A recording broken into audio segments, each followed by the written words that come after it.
Juba siis, kui meil Estlink 2 valmis sai, oli teada, et kui me tahame oma sagedusala sünkroniseerida muu Euroopaga, Venemaa küljest ennast lahti hankida, et siis me peame ehitama parema ühenduse Eesti ja Läti vahele. Et Eesti ja Läti vahel oli pudelikael.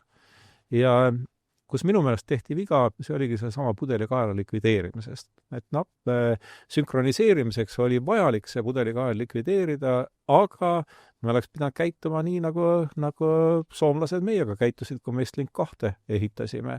Ehk siis me oleks pidanud nõudma investeeringute tegemist Lätis ja Leedus, aga me ei teinud seda. Ja kui ükskord oli siis see pudelikael avaraks tehtud, siis me kurbusega nägime, kuidas Soomest tuli 1000 megavatti Eestist läbi nagu siledast torust ja läks Lätti ja Leetu. Ja me olime lahti saanud Soome odavatest elektrihindadest ja saime endale Läti-Leedu kõrged elektrihinnad.